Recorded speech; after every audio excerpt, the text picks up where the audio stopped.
네, 굿모닝 YTN 3부 이어갑니다.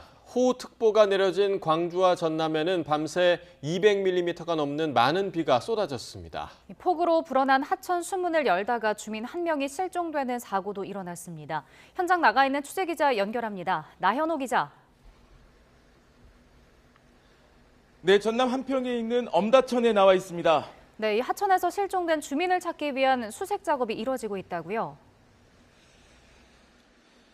예, 그렇습니다. 지금 제 뒤로 보이는 곳이 바로 한평 엄다천의 모습입니다. 한눈에 봐도 이 물이 굉장히 많이 불어나 있는 모습을 볼 수 있습니다. 예, 어젯밤 10시 30분쯤 이곳에서 60대 수문관리자 여성이 실종됐다는 신고가 접수됐는데요. 남편과 함께 수문을 개방하던 도중에 불어난 물에 휩쓸린 것으로 추정됩니다. 어젯밤 호우경보가 내려졌던 전남 한평에는 시간당 71mm의 강한 비가 쏟아졌는데요. 현재 소방과 경찰을 비롯해 200여 명이 투입돼서 실종된 여성을 찾고 있습니다. 드론과 고무보트, 수색견도 투입됐습니다. 또 실종자가 급류에 멀리 떠내려갔을 가능성을 염두에 두고 영산강 하류에서부터 헬리콥터 수색도 진행하기로 했습니다. 어제 저녁부터 광주와 전남에는 많은 비가 쏟아져 내렸는데요. 현재까지 광주 277mm, 담양 214mm, 화순 199mm의 강우량을 기록했습니다. 광주와 전남에서는 밤사이 200건이 넘는 비 피해 신고가 접수됐습니다. 어젯밤 10시쯤에는 광주 풍암동과 금호 이동 주민센터 일대가 잠기는 등 침수 피해가 잇따랐고요. 비슷한 시각 광주 북구 중림 지하차도에서는 갑자기 불어난 물에 차량이 침수돼 고립되기도 했습니다. 광주에서는 토사가 유출되거나 침수돼 도로와 지하차도, 광주천 둔치 주차장 등 총 10곳이 통제됐습니다. 전남 나주에서는 350여 세대의 전력 공급이 끊겼다가 복구됐습니다. 오늘 새벽 4시 50분부터는 곡성군 섬진강 금곡교 지점에 홍수주의보가 내려졌습니다. 지금까지 전남 한평 엄다천에서 YTN 나인호입니다. 네, 남부지방에 머문 정체전선의 영향으로 어젯밤과 오늘 새벽 사이 전북 지역에 천둥과 번개를 동반한 많은 비가 내렸습니다. 전주 기상지청에 따르면 전날부터 오늘 새벽 5시까지 내린 비의 양은 전북 순창 풍산 187mm, 고창 심원 172mm, 남원 뱀사골 148mm, 부안 145.1mm, 김제 98mm 등입니다. 고창 지역에는 새벽 한때 시간당 60mm가 넘는 폭우가 쏟아지기도 했습니다. 전라북도는 새벽 3시 20분을 기해 재난안전대책본부 비상 3단계를 발령하고 강수 상황과 비 피해 파악에 주력했습니다. 부산과 경남 지역에도 계속 비가 내리는 중입니다. 특히 서부 경남 지역에 어젯밤 비가 집중됐는데 피해도 있었습니다. 이번엔 부산 연결해 보겠습니다. 김종호 기자. 네, 부산 온천천 새벽교에 나와 있습니다. 네, 부산 온천천은 비가 많이 오면 다리 아래 도로가 잠기는 곳인데요. 지금은 어떻습니까? 네, 새벽에 비가 많이 내리지는 않았지만 기상특보 상황을 반영해서 경찰이 다리 아래 도로 3곳을 막았었는데 현재는 통제가 다 풀렸습니다. 새벽 6시를 기해서 이 통제가 풀렸습니다.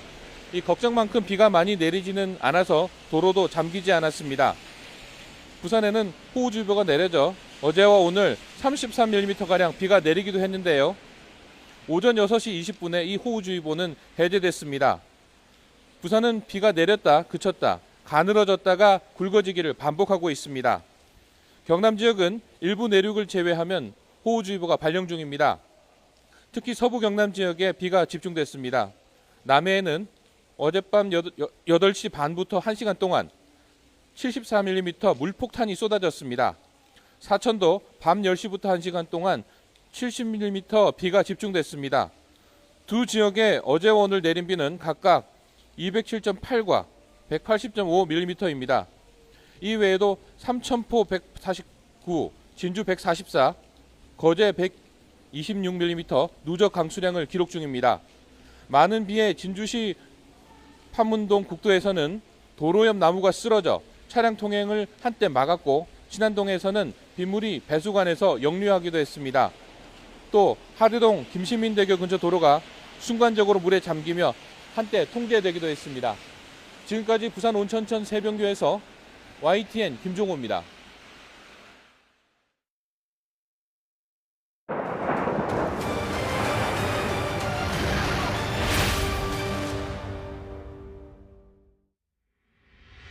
침수 대비를 위해 배수시설을 점검하고 모래주머니와 물막이판 등을 설치합니다. 지하 공간에 물이 조금이라도 들어오면 곧바로 지상으로 대피하고 대피 시에는 구두나 슬리퍼보다 운동화가 안전합니다. 차량은 안전지대로 이동하거나 침수된 도로, 지하차도로 진입하지 않도록 합니다. 외출을 삼가고 감전 위험이 있는 전기시설물은 멀리 피해갑니다. 마른 천이나 고무장갑을 이용해 가정 내 전원을 차단합니다. 대피 장소를 미리 숙지하고 산사태 징후 발생 시 즉시 대피합니다. 산사태 발생 지역에서 대피 시 멀고 높은 곳으로 이동합니다.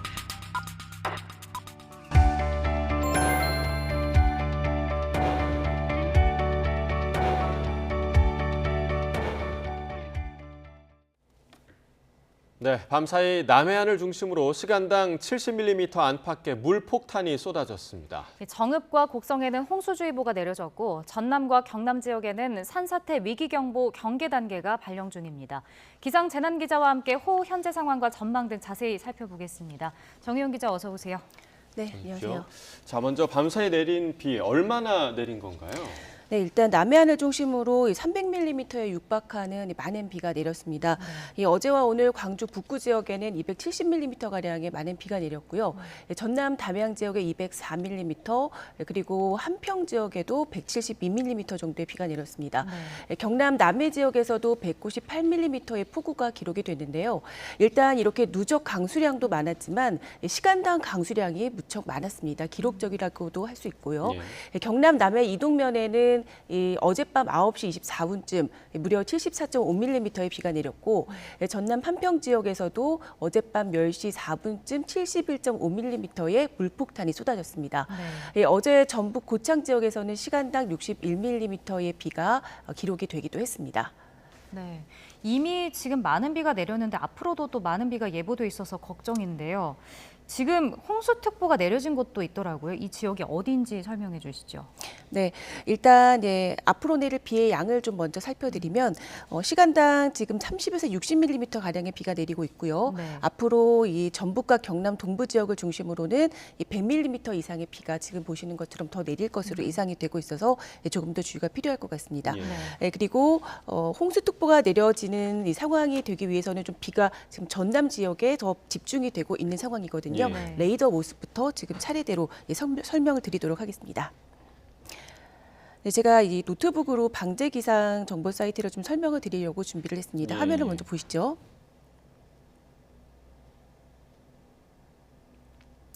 네, 지금 화면으로 보이고 있는데요. 지금 보시는 지금 이 지역, 네, 이 남해안 부근입니다. 지금 붉은색으로 지금 표시가 되고 있죠. 네, 이 지역의 시간당 지금도 30에서 60mm 가량의 많은 비가 내리고 있는 지역입니다. 네, 이 때문에 지금 전남 지역에는 호우 경보 그리고 주의보가 내려져 있는데요. 특보 상황을 조금 전해드리겠습니다. 네, 지금 보시면은 화순과 여수 등의 지금 호우 경보, 이렇게 진한 파란색 지역이고요. 그 밖에 옅은 이 파란색으로 나타나고 있는 지역이 호우 주의보 지역입니다. 이 지역에 지금 호우 특보가 내려져 있기 때문에 조금 더 주의를 해주셔야 되겠습니다. 그리고 이렇게 많은 비가 집중이 되면서 전남과 영남 일부 지역에 말씀하신 것처럼 홍수 주의보가 지금 발령돼 있습니다. 자, 영상과 홍수 통제소로 지금 가보겠습니다.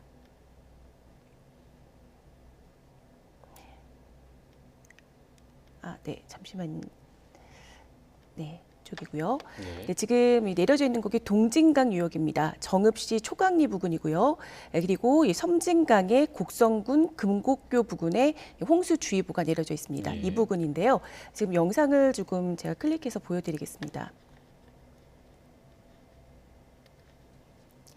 네, 이 초강리 부근인데 이미 지금 물이 제가 영산강 쪽에 전화를 했을 때는 이 초강리 부근은 이미 물이 수위 기준치 위로 50cm 정도 착 올랐다가 네. 지금 수위가 조금 낮아지고 있는 상태라고 하더라고요. 네. 그래서 이 지역은 일단 고비를 조금 넘긴 것으로 보이고요. 지금 실시간 화면이 보이는 네, 거죠? 지금 실시간 화면입니다. 네, 그리고 지금 이 지역 말고 이 금곡교 부근을 조금 더 주의해서 보셔야 될 것 같습니다. 예. 이 부근은 지금 홍수주의보가 내려져 있는 지역인데 이 보시는 것처럼 다리 윗부분까지 지금 수위가 이미 들어차 있는 것을 보실 수가 있고 그리고 강물도 지금 굉장히 세차게 흐르고 있는 예. 것을 확인하실 수가 있습니다. 이 지역은 지금 계속해서 지금 수위가 기준치 이상 올라가고 있는 상황이기 때문에 상황이 지금보다 더 안 좋아질 수 있어서 주의가 필요하겠습니다. 하천 주변으로 나가지 마시고 또 네. 주변으로 주차 등 야외 활동을 좀 금지해 주셔야 되고요. 홍수주의보가 내려지지 않았지만 조금 더 주의해야 될 지역이 있습니다. 영산강 주변인데요. 예. 제2황룡교 부근을 좀 보시겠습니다. 네, 이 지역은 아직 홍수특보가 내려지진 않았습니다. 아직 네. 그런데 이제 영산강 홍수통제소에서 이 특보를 조금 고려하고 있는 중이라고 하시더라고요. 네, 지금 화면을 보시면 이 지역도 이미 수위가 지금 다리 윗부분까지 들어차 있는 것을 보실 수가 있고요. 아까 이 금곡교 부근처럼 이 강물도 굉장히 세차게 흘러가는 것을 확인하실 수가 있습니다. 네. 이 지역에 계신 분들도 하천 주변 접근을 좀 자제해 주시는 게 좋을 것 같습니다. 네. 보여주신 지역 외에도 또 저희가 좀 주의해서 볼 만한 지역이 또 있을까요? 네, 지금 이 전남 지역과 이제 경남 지역의 경우는 아까 레이더 상황에서도 봤지만 시간당 이미 50mm 안팎의 비가 내리고 있거든요. 예. 네, 시간당 이 30mm의 비가 3시간 정도 집중이 되면 그 지역에는 이제 호우 피해가 나기 시작한다고 보시면 됩니다. 예. 네, 그런데 지금 이미 시간당 40에서 50mm의 비가 집중이 되고 있는 상황이기 때문에 빠르면 2시간 안에 그리고 50mm 이상의 비 그리고 어젯밤처럼 70mm의 비가 내린다면 1시간 안에도 이 침수 피해나 뭐 이런 하천 범람 등의 피해가 발생할 수 있기 때문에 주의가 좀 필요한 지역이겠죠. 예. 이 정도 말씀하신 양으로 비가 내린다면 사실 산사태 위험도 좀 크지 않습니까? 네, 맞습니다. 네, 그래서 지금 이 전남과 경남 지역의 경우는 산사태 특보도 지금 발령 중인 상황인데요. 네. 네, 좀 자료를 보시면서 확인을 해보시죠. 네, 지금 이 전남과 경남 지역을 중심으로는 밤사이 많은 비가 내리면서 산사태 위기경보 경계 단계가 내려졌습니다. 예. 이 주의에서 경계 단계로 지금 상향된 건데요. 네. 이 때문에 지금 붉은색으로 표시된 지역에는 그러니까 경보 단계가 발령돼 있고요. 그 밖에 그 파란색 지역에는 주의보가 내려져 있는 지역입니다. 이 산사태 경보가 지금 내려져 있는 지역은 담양, 구례, 화순, 곡성, 순천, 함양 등이 되고 함양 등이고요. 네. 그 밖에 내륙 지역, 전북 내륙 그리고 경남 내륙 지역까지 산사태 주의보가 내려져 있는 상황입니다. 그리고 지금 이 산림청에서 이미 집중호우를 가정해서 전국의 산사태 위험 등급 1등급 지역을 지정을 하고 있습니다. 이 지역이 전국 8.2%에 달하는데 네. 이번 비같이 전국의 시간당 30mm 이상의 비가 내리는 그런 상황을 가정해서 지정을 한 지역입니다. 그렇게 지금 지정한 지역이 강원도가 1위에 해당하고요. 네. 그 밖에 전북 지역이 2위에 해당하고 있습니다. 지금 그래픽으로 나오고 있는데요. 네. 이 강원도의 경우 11%가 산사태 위험 1등급 지역이고요. 그리고 전북 지역이 10%에 해당합니다. 서울도 5% 정도 해당하기 때문에 이 장마철에 지금 산사태 위험 지역에서는 이 산사태 대비도 좀 미리 좀 해주시는 게 좋을 것 같습니다. 네, 아마 뭐 산악 지형이 많기 때문에 이제 강원도가 1위를 맞습니다. 기록해 보이는 거고요. 또 지금은 뭐 남해안 지역에 지금 호우 피해가 집중돼 있지만 내일부터는 중부지방에도 다시 장맛비가 시작이 되잖아요. 또 네. 피해가 우려되는데 장마 전망이 지금 어떻게 좀 나와 있습니까? 네, 지금 이제 오늘까지는 이 장마 전선이 좀 남해안 부근에 머물 걸로 예상이 예. 되고요. 이 장마 전선이 이 밤 사이에 저기압이 이제 서해에서 내륙 쪽으로 좀 유입이 되면서 중부지방까지 북상할 것으로 예상이 되고 있습니다. 네, 이 때문에 내일 새벽부터 출근길 사이에는 중부지방에도 좀 강한 비가 집중될 것으로 예상이 되고요. 네, 그리고 이 중부지방은 금요일 오전까지 비가 이어지고 네. 그리고 주말까지는 남부지방에 다시 장맛비가 계속될 것으로 보입니다. 아직까지 강우량은 나오지 않았습니다. 하지만 이 강한 비가 내리는 시점은 중부지방은 내일 그리고 남부지방은 모레가 될 것으로 현재 예상이 되고 있습니다. 기상청은 오늘 오전 11시 12시 반쯤에 이 장마 전망을 정확히 그 브리핑을 통해서 예보할 예정입니다. 네, 알겠습니다. 네, 정혜은 기자와 함께 현재 장마 상황에 대한 이야기 나눠봤습니다. 고맙습니다. 고맙습니다.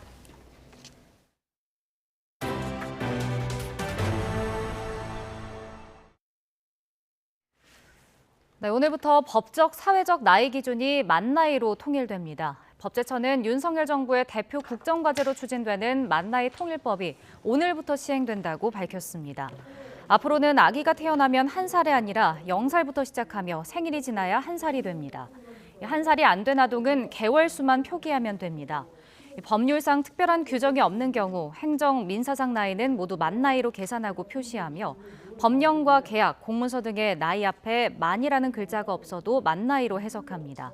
다만 취약 연령과 주류 담배 구매, 병역 의무, 공무원 시험 응시는 현장 관리 어려움 등을 고려해 만 나이를 적용하지 않고 별도 기준에 따라 적용합니다.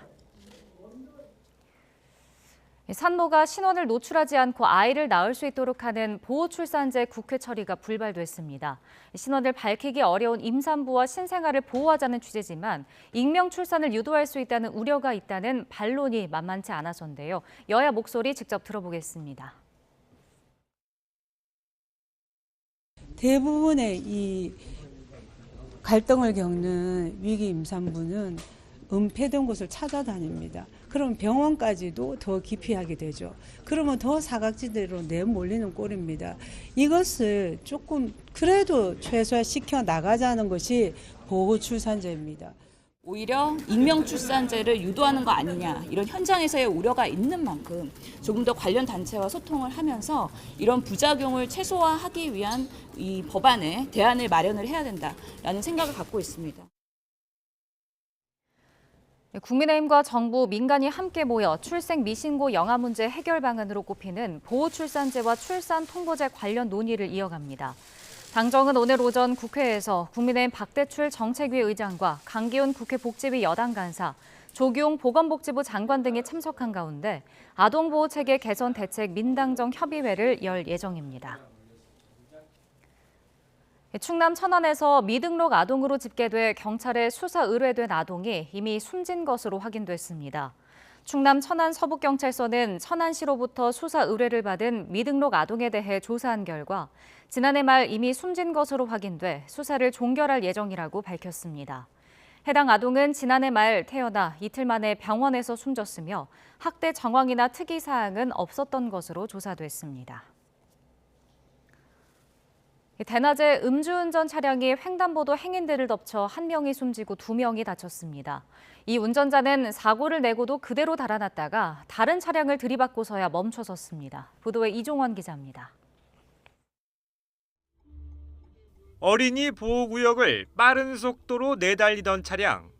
초록색 신호에 따라 횡단보도를 건너던 행인들을 그대로 들이받습니다. 사고 충격이 차량에 전해졌는데도 운전자는 질주를 멈추지 않습니다. 신호등을 들이받는가 하면 차량과 인도 사이를 비집고 들어가며 고개 운전을 이어갑니다. 뺑소니 질주는 1km가량 계속되다 신호대기하던 다른 차량을 들이받고서야 중단됐습니다. 어제 오후 1시 40분쯤 25살 A씨가 낸 사고로 70대 여성 1명이 크게 다쳐 병원으로 옮겨졌지만 끝내 숨졌습니다. 50대 남성 등 다른 2명도 병원에서 치료를 받고 있습니다. 현행범으로 체포된 A씨의 혈중 알코올 농도는 면허 취소 기준을 훌쩍 넘는 수치였습니다. 이 수치에 이의가 있으면 혈액 테스트 요구할 수 있어요, 경찰관한테. 경찰은 음주운전과 뺑소니 등의 혐의로 A씨의 구속영장을 신청할 방침입니다. YTN 이종원입니다. 멕시코에서 우리 국민 2명이 총에 맞아 중태에 빠졌습니다. 현재 시각 26일 오후 4시 50분쯤 멕시코 톨루카에서 우리 국민 2명이 괴한의 총격을 받았습니다. 멕시코 톨루카는 멕시코 수도인 멕시코시티에서 서쪽으로 40km가량 떨어진 곳입니다. 피해자는 30대 남성들로 사업차 멕시코를 방문했던 것으로 알려졌습니다. 이들은 현지 병원 중환자실에서 치료받고 있는데 위독한 상태입니다. 외교부는 주재국 경찰에 신속한 범인 검거와 수사를 요청했으며 피해자들에게 필요한 영사조력을 제공하고 있다고 설명했습니다.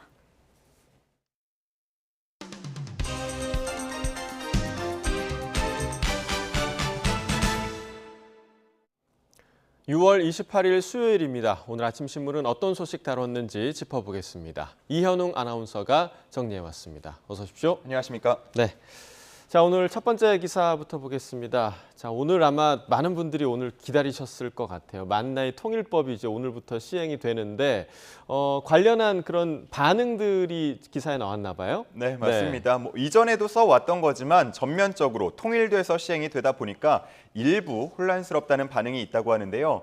이 기사에 실린 사례를 보면 한 주점 사장님은 이제 술 팔면서 생일까지 일일이 확인해야 하는 거냐라고 궁금해했는데 생일 확인해야 될까요?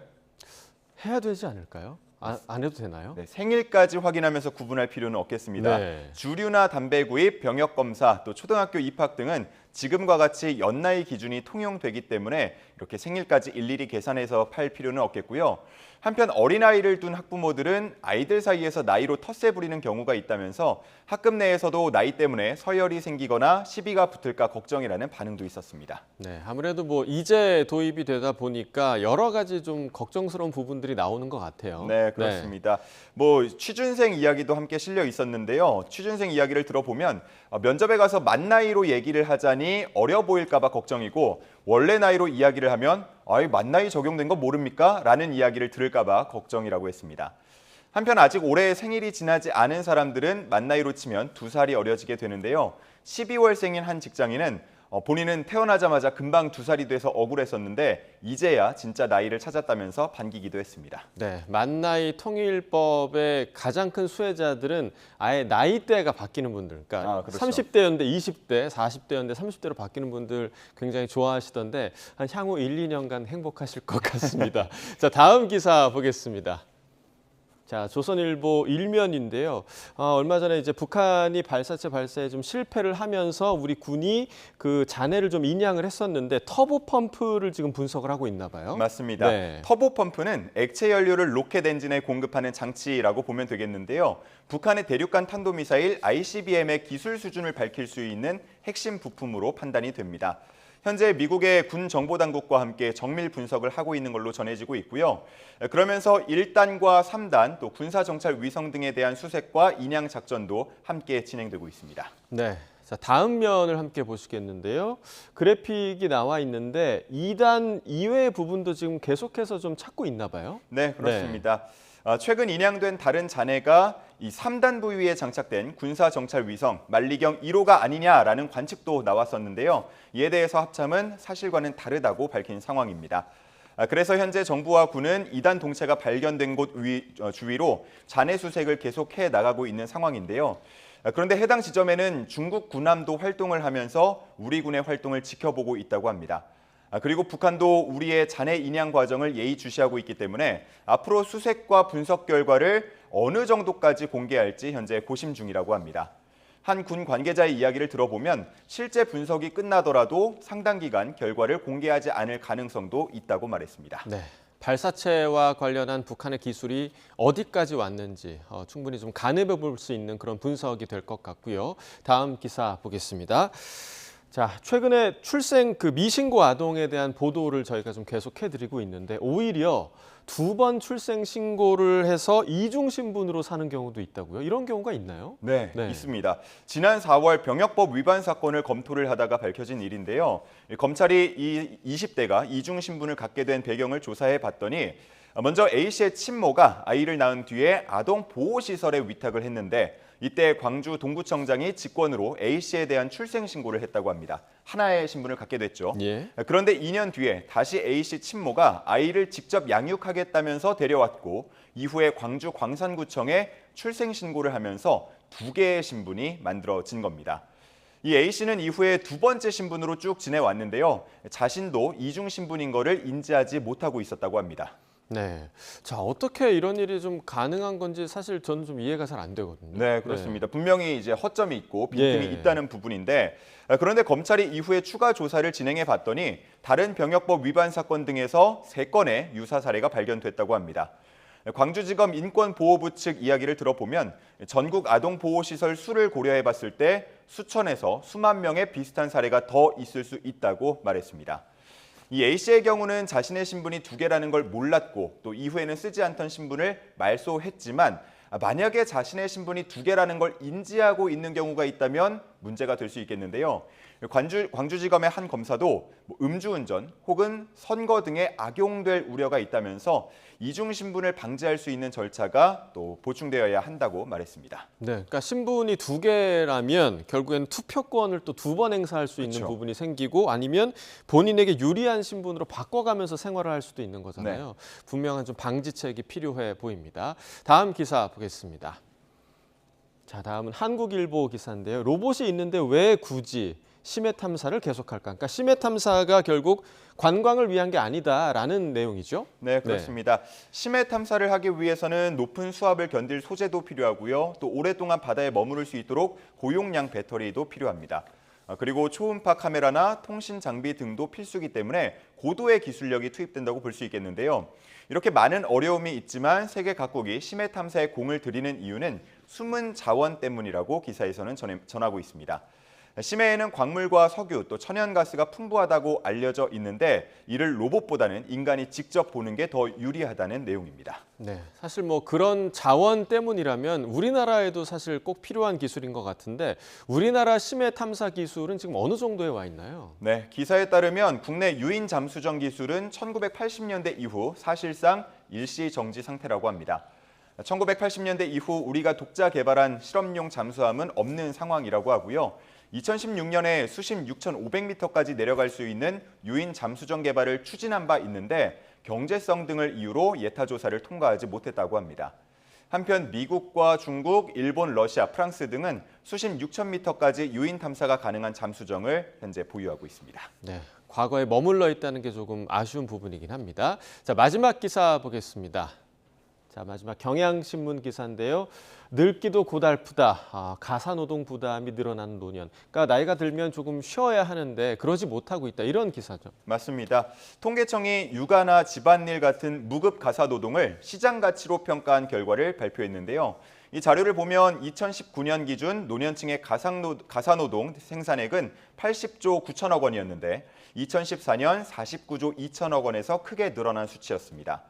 노년층의 가사노동 생산 비중으로 봐도 2014년에는 13.6%였는데 2019년 16.5%로 2.9%포인트 정도 증가했습니다.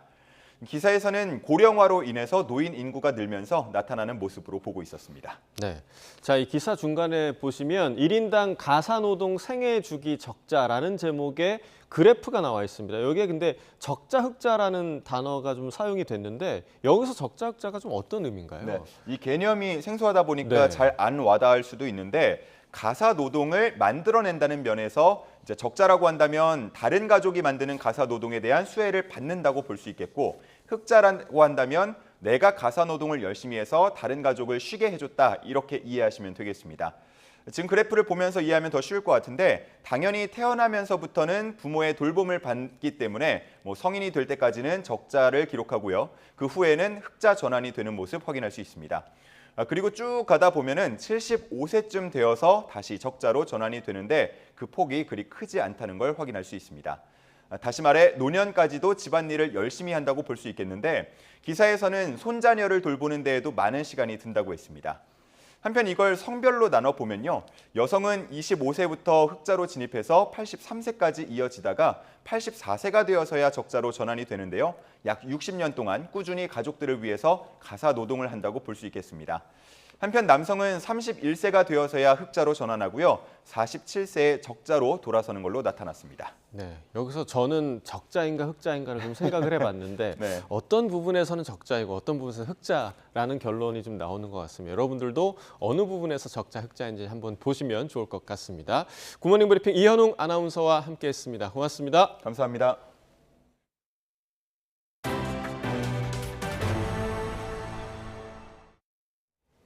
세계 이목이 쏠렸던 러시아 무장 반란의 극적 합의 배경이 드러나고 있습니다. 이번 사태 수혜자로 꼽히는 벨라루스 대통령이 양측을 오가며 달래기에 나선 것으로 드러났습니다. 보도에 조용성 기자입니다. 우크라이나 전쟁 16개월 가운데 푸틴의 장악력에 가장 큰 타격을 입힌 무장 반란의 합의 과정이 드러나고 있습니다. 바그너 그룹의 반란을 러시아가 잔인하게 제압할 계획을 예상한 루카셴코 벨라루스 대통령이 잠시 미뤄달라며 시간을 벌었습니다. Я также понял, принято жестокое решение, оно и прозвучало под текстом выступления Путина – мочить. Я предложил Путину не торопиться.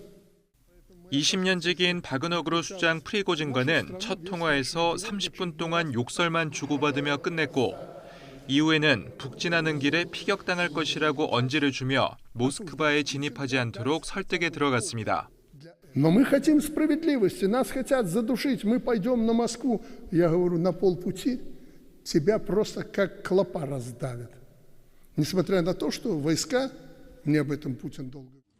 그러면서 반란의 이유가 된 국방장관과 참모총장을 바그너 그룹에 넘겨주는 일은 없다며 푸틴을 잘 알지 않느냐고 다독인 중재가 성공했다는 것입니다. 이후 벨라루스의 몸을 피한 프리고진은 별다른 입장을 내지 않고 있지만 신변이 위태로울 것이란 분석이 잇따르고 장악력에 타격을 입은 푸틴은 바그너 그룹 지원금 2조 5천억 원의 사용처를 살펴보겠다고 강조해 긴장감은 아직 남아 있습니다. Надеюсь, что в ходе этих работ никто ничего не украл, или, скажем так, украл поменьше. Но, безусловно, мы будем, конечно, с этим совсем разбираться. 전 세계가 지켜보는 가운데 푸틴의 부하 정도로 비치던 루카셴코가 반란 중재로 존재감을 보여주면서 이번 사태의 수혜자로 손꼽히고 있습니다. YTN 조용성입니다. 미국 재무부가 러시아에서 무장 반란 사태를 일으켰던 용병기업 바그너 그룹과 관련된 제재를 발표했습니다. 제재 대상은 중앙아프리카 공화국 기반의 채굴 회사와 다이아몬드 구매 회사 등 업체 4곳과 개인 1명으로 바그너 그룹과 프리고진에게 자금을 조달하는 등 도움을 준 것으로 파악됐습니다. 미 국무부는 이번 조치가 반란 사태 이전에 추진된 것으로 반란 사태와 직접 관련은 없다고 밝혔습니다.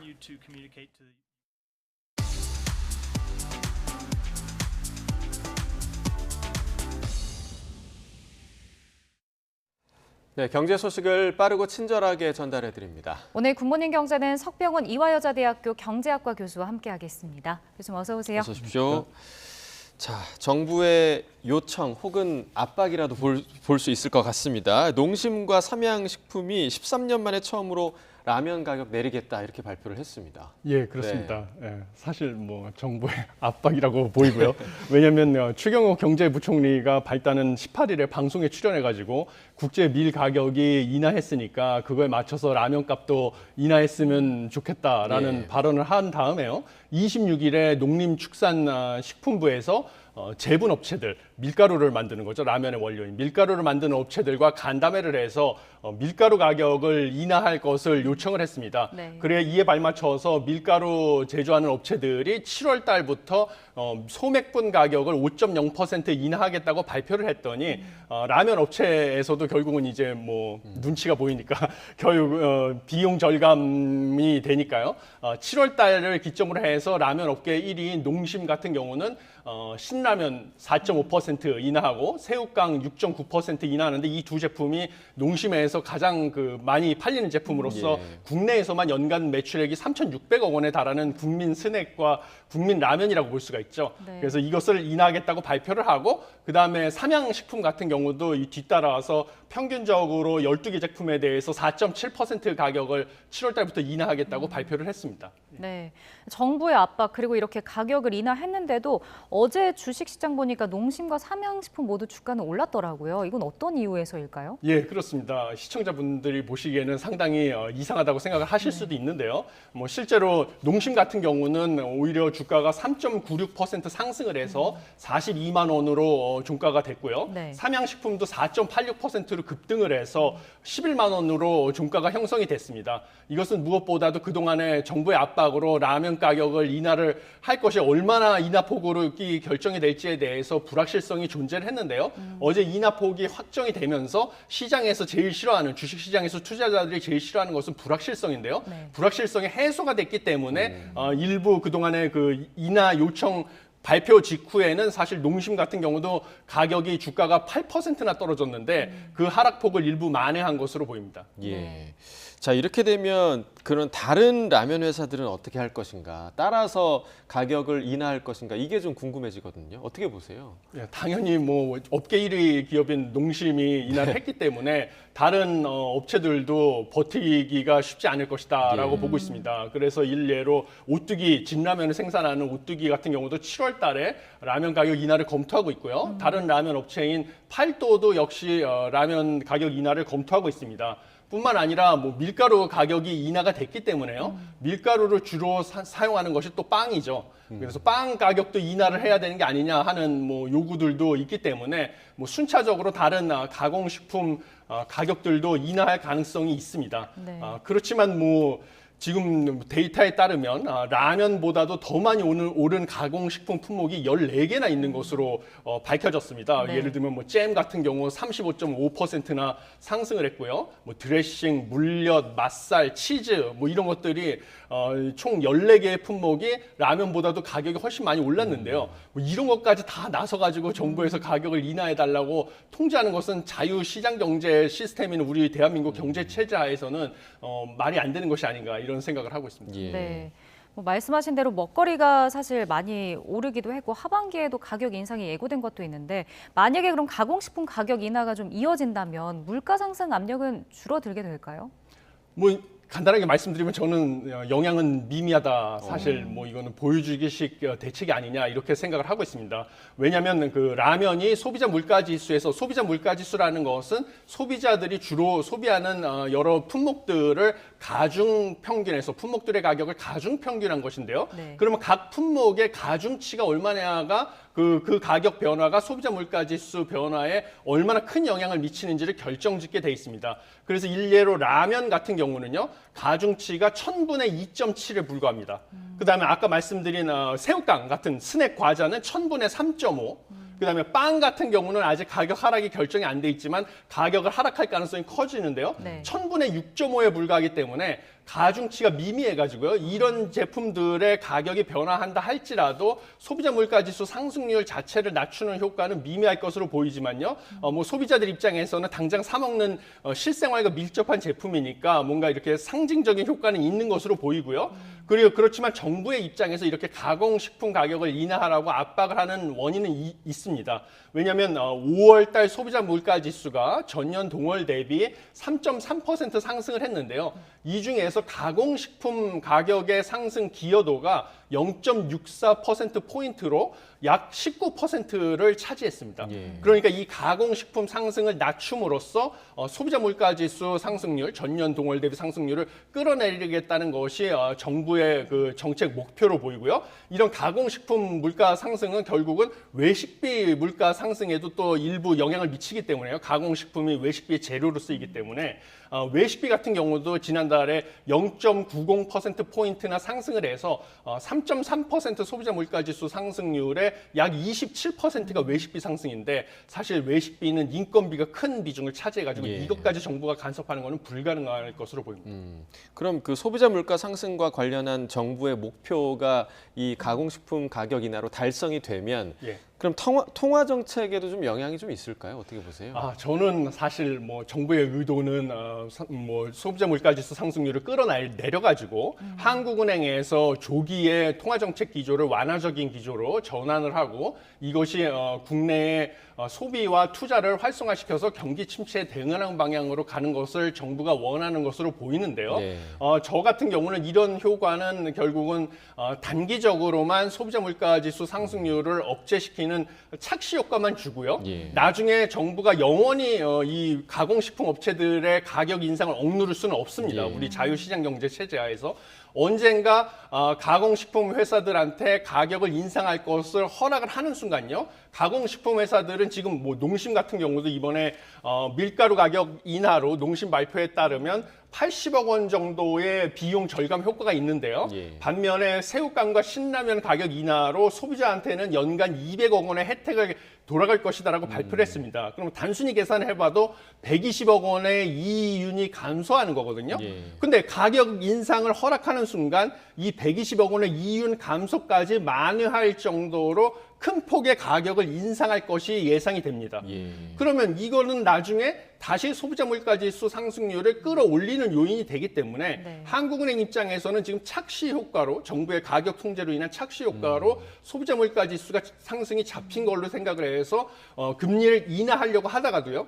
기업들이 다시 가격을 올리기 시작하면 소비자 물가지수가 반등을 하기 때문에 금리를 유지할 수밖에 없는 것입니다. 그러니까 결국 이것은 단기적인 소비자 물가지수 상승률 하락에 착시 효과만 줄 뿐이지 결국은 고물가, 고금리로 전 국민이 고통을 받는 기간을 연장할 뿐이다. 저는 이렇게 생각을 하고 있습니다. 그러니까 일시적인 효과일 것이다라고 좀 그렇습니다. 분석을 해주신 것 같습니다.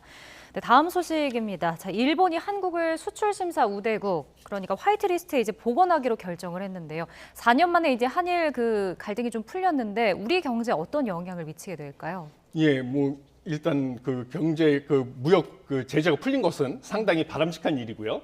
가장 중요한 것은 원래 그 동안에는 한국의 반도체를 생산할 때 들어가는 소재 부품 장비를 주로 중간재인데 일본에서 수입을 해서 그걸 이용해서 반도체를 생산해서 우리가 수출하는 무역 구조였습니다.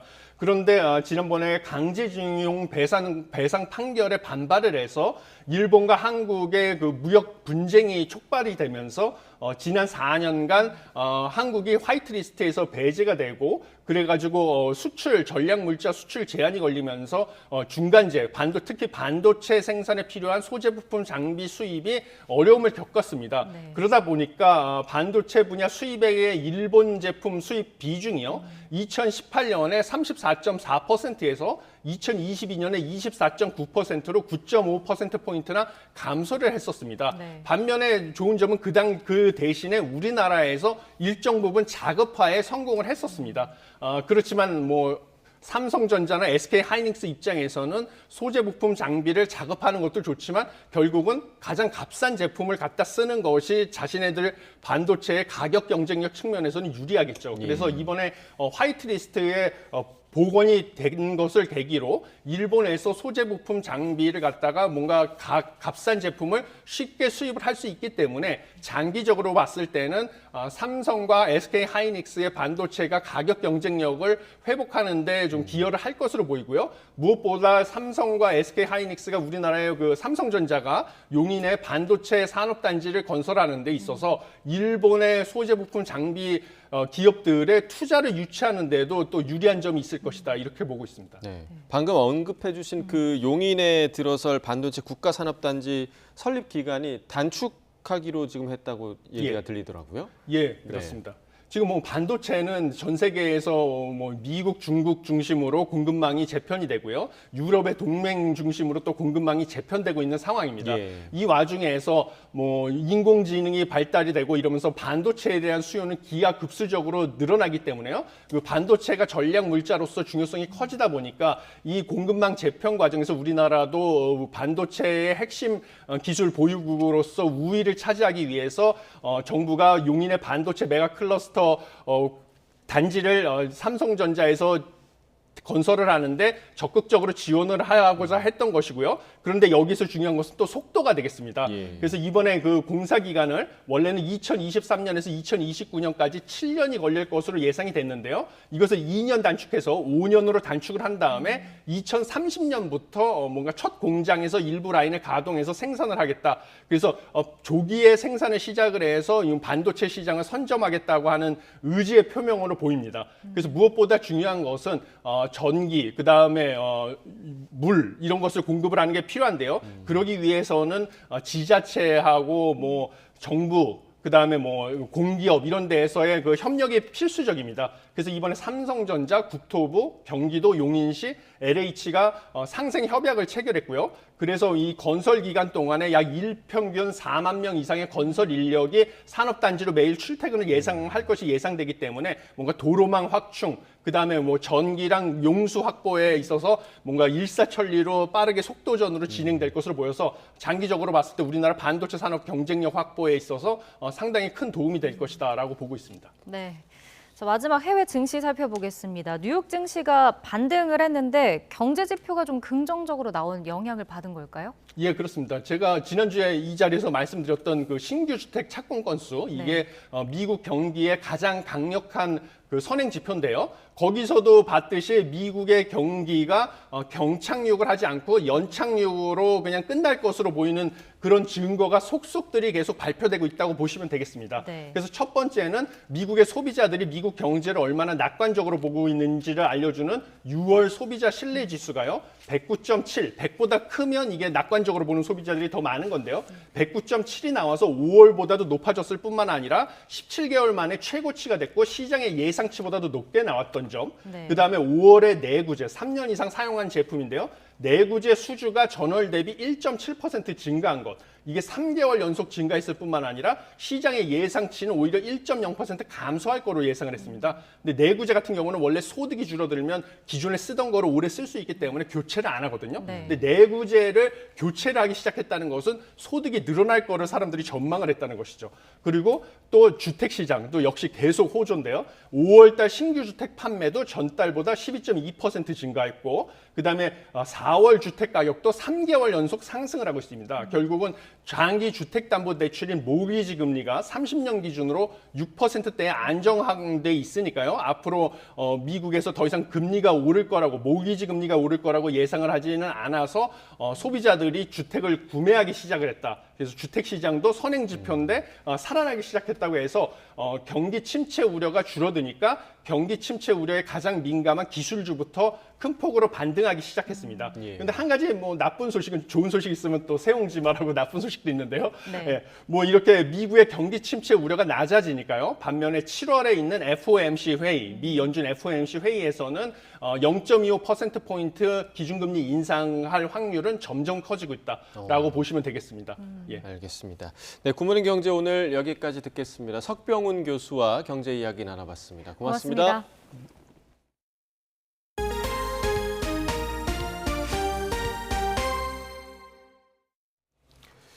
학교폭력 가해 학생에 대한 조치가 늦어질 경우 피해 학생이나 보호자가 신고할 수 있게 하는 이른바 정순신 방지법이 국회 교육위원회를 통과했습니다.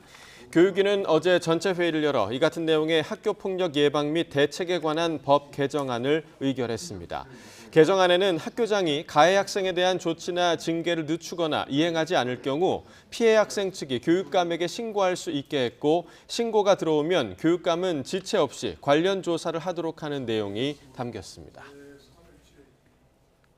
대통령실이 이르면 29일로 예상되는 장차관 인사 대상자들을 검증하면서 본인과 자녀의 학교폭력 전력 조사를 적용한 것으로 전해졌습니다. 지난 2월 아들의 학교폭력 논란으로 국가수사본부장에서 낙마한 정순신 변호사 이후 학폭 전력 조사를 더 강화한 것입니다. 대통령실 관계자는 브리핑에서 정순신 변호사 임명 관련 논란 당시 학폭 문제는 자녀까지도 들여다보겠다는 방침을 이미 말씀드렸다고 언급했습니다.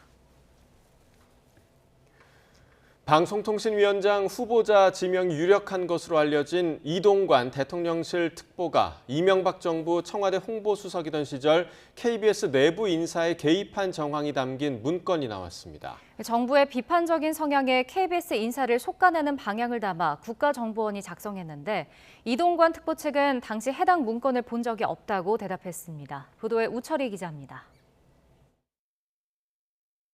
지난 2010년 6월 작성된 KBS 조직 개편 이후 인적 쇄신 추진 방안이라는 제목의 3장짜리 문건입니다. 작성 기관은 국가정보원, 청와대 홍보수석실 요청 사항이라고 명시됐습니다. 차기 방송통신위원장 후보로 거론되는 이동관 특보가 청와대 홍보수석일 때였습니다. 문건에는 면밀한 인사검증을 통해 좌편향, 무능, 무소신, 비리 연루 여부를 기준으로 인사 대상자를 색출한다는 내용이 적혀 있습니다. 중점 고려사항 항목에서는 좌편향 간부를 반드시 퇴출해 좌파 세력의 재기 음모를 분쇄해야 한다면서 대상자 명단까지 구체적으로 언급했습니다. 노무현 전 대통령 서거와 4대강 사업 등을 보도한 시사 프로그램 간부들을 반정부 왜곡보도 혈안, 편파방송 행태 방치 대상자로 규정했고 실제 인사에도 반영된 것으로 파악됐습니다. 문건을 작성한 국정원 직원은 검찰 조사에서 청와대에서 이 보고서를 요청한 이유를 당시 정부 정책에 비판적인 성향의 KBS 내부 인사를 솎아내겠다는 것이었다고 진술했습니다. 홍보수석실 누군가가 문건 내용을 KBS 경영진에 전달했을 것으로 보인다면서 문건 내용 자체가 부적절하지만 청와대 요청을 거부하기 어렵다는 말도 덧붙였습니다. 원세훈 전 국정원장의 불법 사찰 등 재판 기록에 담겨있는 해당 문건은 배포 대상으로 홍보수석을 명시하고 있습니다. 그렇지만 당시 홍보수석이던 이 특보는 과거부터 해당 문건에 대해 요청한 적도 보고받은 적도 본 적도 없다는 입장을 일관되게 표명해왔다고 밝혔습니다. YTN 우철입니다. 식량난이 장기화한 북한에서 주민 1,000만 명 이상이 인도적 지원이 필요하다는 지적이 나왔습니다. 이런 가운데 북한의 체제 선전용 유튜브 채널들이 우리 정부에 이어 유튜브 차원에서 아예 차단됐습니다. 조수연 기자가 보도합니다. 북한 당국이 농작물 관리의 과학화 수준을 높여간다는 제목으로 노동신문에 게재한 사진입니다. 최근 당 전원회의 이후 연일 민생경제를 강조하며 경제 목표 달성을 위해 간부와 주민의 분발을 촉구하고 있습니다. 당 중앙위원회 제8기 제8차 전원회의 결정을 높이 받들고 각지 농촌들에서 재해성 기후의 영향으로부터 농작물을 보호하기 위한 사업을 강력히 추진하고 있는 소식. 하지만 이미 널리 알려진 대로 북한에서는 식량 부족을 비롯해 경제난이 지속되고 있습니다. 영국 민간단체는 북한에서 외부의 인도적 지원이 필요한 인구가 1,000만 명이 넘는 것으로 집계했습니다. 지난해 기준 1,040만 명으로 세계에서 14번째로 인도적 위기에 처한 주민이 많은 것으로 조사됐습니다. 북한은 또 UN 식량농업기구 평가 기준으로 식량 안보 상황이 가장 심각한 나라 가운데 하나로 지목됐습니다. 그럼에도 북한이 국제사회의 인도적 지원 자료를 공개하지 않는 등 관련 정보가 매우 불투명한 점이 지적됐습니다. 이런 가운데 우리 정부가 접속을 차단한 북한의 체제 선전용 유튜브 채널들이 아예 폐쇄됐습니다. 유튜브를 운영하는 구글이 관련 정책에 따라 자체적으로 폐쇄 조치한 겁니다. 이와 관련해 통일부 당국자는 북한 체제를 너무 일방적으로 미화하고 사실관계와 무관하게 선전으로 사용되는 게 명백하기 때문이라고 평가했습니다. YTN 조수연입니다. 미 국방부가 인도 태평양 지역뿐 아니라 전 세계 평화와 안정을 위해 한국, 일본과 긴밀한 협력을 지속하겠다고 밝혔습니다. 패트릭 라이더 미 국방부 대변인은 브리핑에서 한미일 3국 간 새로운 확장 억제 메커니즘을 만들 가능성에 대한 질문에 우리 국가들이 협력할 기회를 찾기 위해 한국, 일본 동맹과 매우 긴밀한 협력을 지속할 것이라고 답했습니다. 라이더 대변인은 발표할 새로운 내용이 있다면 확실히 그렇게 할 것이라며 시인도 부인도 하지 않았습니다. 서울 등 중부지방과 달리 남부지방에는 강한 장맛비가 이어지고 있습니다. 특히 호남지방에는 호우특보가 내려진 가운데 시간당 20mm 안팎의 강한 비가 집중되고 있는데요. 따라서 호남과 경남에는 호우위기경보와 산사태 위기경보 경계 단계가 발령 중입니다. 오늘 오전까지는 남부지방을 중심으로 국지성 호우가 예상됩니다. 시설물 관리와 안전사고에 각별히 유의하시기 바랍니다. 현재 레이더 화면부터 살펴보도록 하겠습니다. 정체전선의 영향으로 호남과 경남 남해안에 붉은색의 강한 비구름이 지나고 있습니다. 이 지역에는 시간당 20mm 안팎의 강한 비가 집중되고 있는데요. 따라서 광주를 비롯한 호남 많은 지역에 호우주의보가 내려진 상태입니다. 어제와 오늘 이틀 동안 광주에 280mm 이상, 경남 남해에도 200mm가 넘는 폭우가 쏟아졌는데요. 앞으로 호남 많은 곳에 100mm 이상, 영남에도 최고 80mm의 많은 비가 내리겠고 제주 산간에도 최고 60mm의 비가 더 내리겠습니다. 강하고 많은 비가 내리며 곳곳에서 호우 피해가 잇따르고 있는데요. 계곡이나 하천의 물이 갑자기 불어나 침수나 고립 등 안전사고가 우려됩니다. 또 산사태나 축대 붕괴 등 위험 지역으로 접근도 자제하시기 바랍니다. 내일은 장마전선이 다시 북상하면서 전국에 비가 내리겠습니다. 특히 내일은 중부지방에, 모레는 남부지방에 집중 호우가 예상돼 대비가 필요하겠습니다. 오늘 오후에는 서울 등 중부지방에도 요란한 소나기가 지나겠습니다. 이미 많은 비가 내려 지반이 약해져 있으니까요. 추가 비 피해가 발생하지 않도록 각별히 유의하시기 바랍니다. 지금까지 YTN 원희다입니다. 네, 이상으로 수요일 굿모닝 YTN 마칩니다. 잠시 후 뉴스라이더가 방송됩니다. 시청해주신 여러분 고맙습니다.